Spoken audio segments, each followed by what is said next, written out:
It's Laura Eubanks of Design for Serenity, and we are back in Poway for a big maintenance. Now, it's been 3 years since we were here and we did this installation. So I'm so excited for you to see what happens when maintenance is delayed. So you see this big pile of mangave? This 3 years ago, I mean, it's just amazing to me how much things change in 3 years in terms of how we've evolved and what type of plants we're using and how we use them. I was obsessed, as I am now, with the mangave, but about the only thing we could get is Pineapple Express and Jaguar, which one, the snails love, and two, are so prolific. So this, the guys, by the time it took me to put on my mics, Omar had already gotten this thing out of the ground. It just looked a hot mess. It just looked a hot mess. It wasn't cute. There was really no. So that whole thing excavated. We will figure out something else to put there. Now also, it looks like the irrigation got clipped, right? Yep. Okay, so that happens. It's not a big deal. You can see right here, it got clipped. So what will happen is we will just simply put a doubler or a T, a doubler. In other words, we will repair it. We'll fix it. It happens. Don't even stress. Yeah, we flag it so that we remember, and Daddy will come in and he will, or the guys can easily fix that. Look at this stand of Aeonium. Is this Merlot? Yes. Oh my gosh. Now see, this is a Aeonium for the ages. Unlike the Sunburst, don't get me wrong, I love Sunburst, but look how it can get really leggy and kind of flopsy mopsy, right? But look how this one has maintained its shape for 3 years. Now, I don't know, I know that I can get Merlot at Waterwise Botanicals. So if you're interested in this plant, here it is after 3 years with no intervention, right? So also 3 years ago, I wasn't really that knowledgeable about the potential of the Aloeferox in terms of its size. So I planted these a little too close to the pool. We are going to be taking these out and moving them to the front entry. So 2 of them will come out. There's one in the back that didn't get as big. That's fine. But these, block, the kids like to play and they're too close. So those are getting moved out. Over here, where Miguel is working, we've got a Hercules that, for whatever reason, kind of went a little weird. We're going to try and straighten that up a little bit.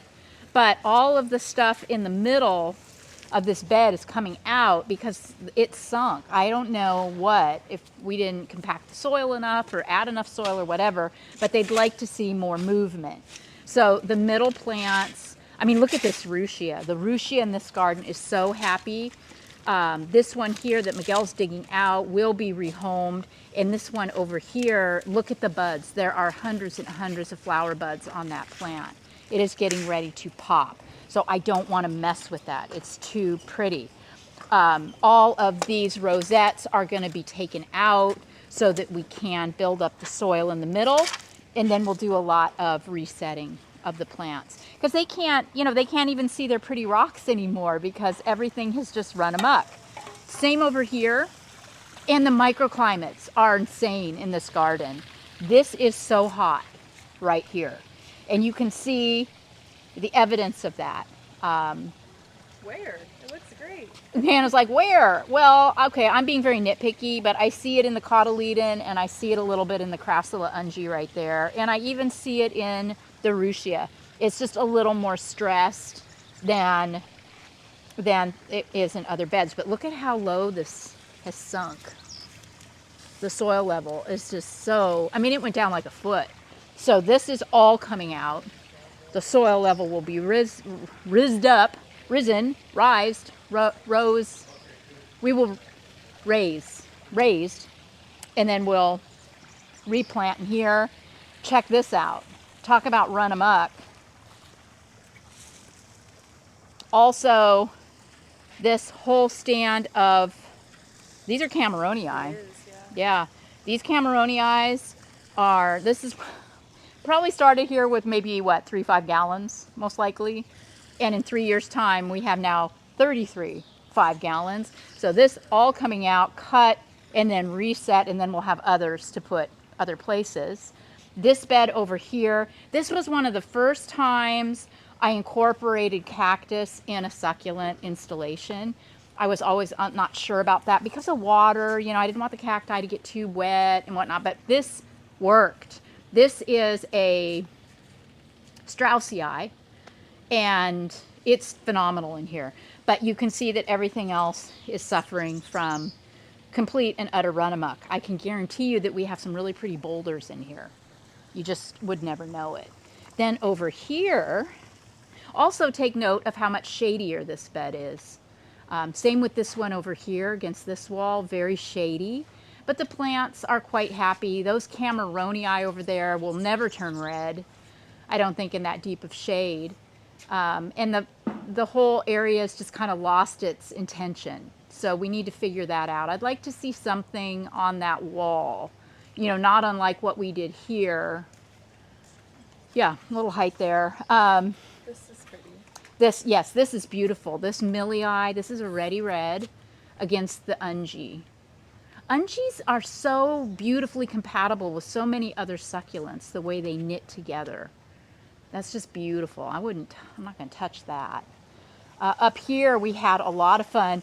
These Mediterranean fan palms were original. We did not plant these, but I did install all the barrel cacti in here. And winter, chicken dinner, right? How cool are these barrel cacti against the water, the pool, under the palms? Ugh, it's just so gorgeous. This was a challenging little spot right here under this rock formation. And again, the sunburst, I've gotten really leggy and just a little misshapen. So that'll probably just be a simple cut and reset here. Then this was a problem area from the get for the client. This is, if I'm not mistaken, there is no irrigation over here. So I went with aloe vera. And I have no regrets. We do need to clean them up a lot and do a little weeding in here, but I still like the idea. I think we didn't want to put cacti in here because they were just a little too close. They have small children. So we can also get some weeding done around these majestic palms in this bed. And then over here, you know, this Mediterranean fan, it is just so thatchy from the palm roots. It's really difficult to plant. So we just, you know, we planted some things in a pot. Again, this has lost its mojo. The soil level has dropped precipitously, and this just needs reinvented. The Cameronii look pretty good here still. So, not really. They're still up here where the Sansevieria are. Then over here in this really, really shady area, you know, if I recall, I do believe it was our lovely clients, Michael and Cesar, that donated these cylindricals. These are the Sansevieria. That was a great idea, and they have done really, really well. Again, I want to clean them up a little bit, but I'm not hating this at all. This is deep shade, and love the height and the cylindrical nature of these plants. Is this not the coolest thing? There's lights too there. Just so simple, but so interesting. I love that. Then this is another bed that gets a lot of shade, but the plants have held up really well. You can see how the millii Ready Red is different, presents differently in the shade than it does in the sun. It's not as vibrant, not as prolifically blooming, but it's still really pretty. I'm so happy with that. Here we've got the jaguar again. You know, it bloomed out. They cut the bloom spike off, and then it started a couple of new plants at the base of the cut. Oh, more. I really went off on Cameronia in this garden, didn't I?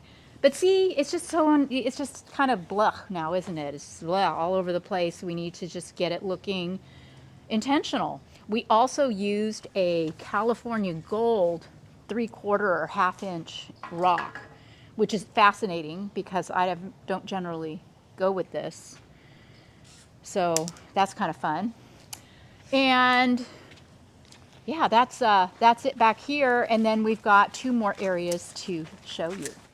Here in the front of the property, it looks like the guys are almost done. The client wanted a lot of the traditional shrubs that she's bored of excavated so that we could plant succulents in this cute little courtyard. So the plan is that we leave this jasmine because it is green and nice against the wall. It doesn't do a whole lot of blooming because it is in some pretty deep shade, but it's healthy and green and we like it. So it's a great backdrop. One of the pots from the back, we're gonna stage here, and then we're just gonna blow out on either side of it with beautiful tapestry. I'm pleased to see that the sun does hit this for a few hours a day. So I feel like our succulents will get enough sun that they won't etiolate or reach too much. They should be very, very happy here. You can see that we've already got Netafim subterranean drip. We've got a super highway of low voltage to deal with in here. So I'm gonna have to raise a drain. We're gonna have to raise because I would also like to raise the soil in this area as well before we bring the pot over. Then over here, hey Kevy, hey. We have just very, very narrow beds. You can see here. The client has purchased these cute baskets, which you can get at your box store. And this was a darling idea. So we know succulents are going to love it in here. There's a beautiful fountain. Then she's got 3 baskets also probably purchased at Lowe's or Home Depot or one of the box stores. Great. That was a wonderful solution for up there. This tiny little narrow bed here. What I think we're going to do is just bury the line and do a rock top dressing. It's too narrow to try to plant. And then over here, again, more tapestry things. I'm going to try and come up with something that's got some height, again, against this wall. Or perhaps we can suggest to the client that she get a piece of art to put here rather than trying to get a plant that's got a lot of height. So that's our challenge in this cute little courtyard. Okay, here's the entry. And on this left side, remember this is 3 years in. So I remember that the barrel cacti that we used were large to begin with. I think they were 25-gallon tubbed barrels for the most part, a few 15s thrown in, so they were significant to begin with. The Dazzlerian longissimum was probably in a 15-gallon can. The Portulacaria, I'm preferring the minima now to the variegated because this variegated tends to get more bush-like, and I like it to be a ground cover. It's better on like a slope. Yeah, the minima would be a better choice here. So I don't know. We'll see. I don't know what I'm gonna do there. This little filler, we've got we're gonna have some gorgeous Cameronii left over from the back that I can put here instead because this isn't really doing it for me. But guys, look at the Aloe Goliath. Can you even? This is a plant that I can't find anymore, and I think it's because it tends to get a little top heavy and crack and break, so it's not that desirable. But for whatever reason, this one hasn't broken, and it looks stunning. The cacti next to it was most likely, again, a 15-gallon plant when we put it in 3 years ago. This is something that I want to comment on. This Hercules, also guaranteed. 24-inch box, probably had a trunk on it about this big around, and now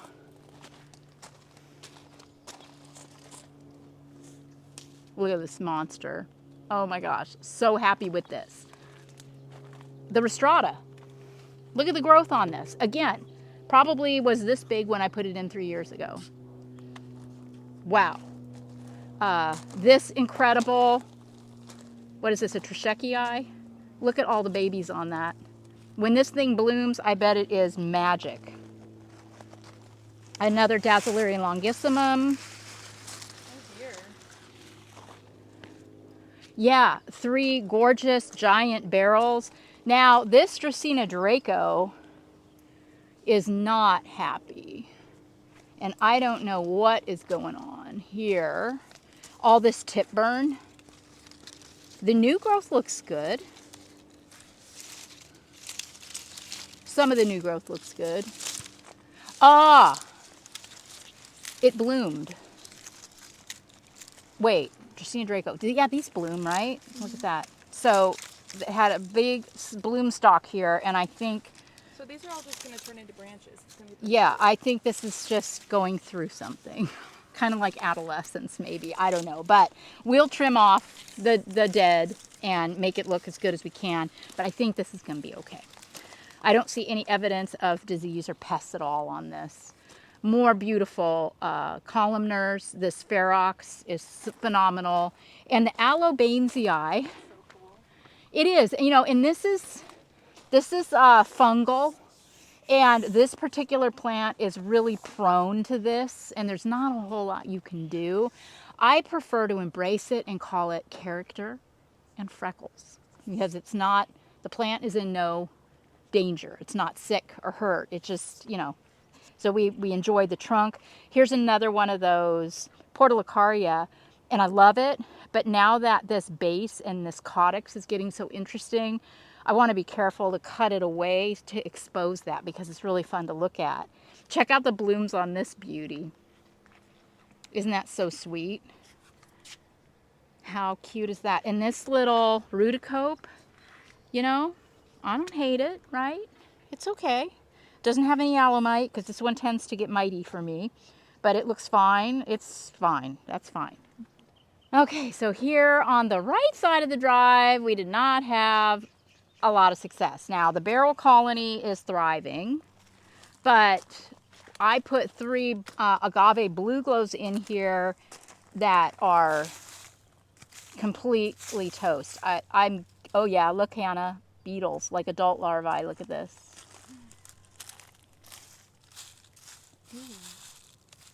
Oops, see, there's one right there. Snout weevil. So yeah, there were 3 blue glows that died. Doesn't it just look really dry up here? You know, we have this fantastic rock outcropping. I love all of the wildness behind, the beautiful rosemary. I mean, this is just so great. The Dazzlerian looks good. And this is actually an arm off of the Goliath that the gardeners planted. And it's happy. But I mean, even the Portulacaria, look at that. It's so trashed. So I'm gonna have Greg check the irrigation in here and make sure that everything is working as it should. And I'm just gonna have to pull, I wanted to pull some of the Aloe Ferox from the back into this side. And I'll just, you know, I'm gonna see what we can do with what we have to fluff this up and bring some life back to this. It looks like we used a Palm Springs 1/2 inch or 3/4, and then a Southwest brown as a top ribbon, which, interesting choice. It doesn't really pop. You can't really see that delineation. So I might just Jackson Pollock that and mix it together. Check this out. These pillars, these naked pillars aren't going to be naked anymore. Look, our client ordered these fantastic vases or bowls. Yeah, we're going to pop these up on the pillars. We're going to have Greg run irrigation up the behind so you can't see the tubes into those pots. And I'm going to blow these out. I'll probably take about a dozen 5-gallon plants per pot to do it, but it'll be stunning. And I'm going to use really tough plants that'll thrive out here with neglect, because the client can't come down here and fuss with them.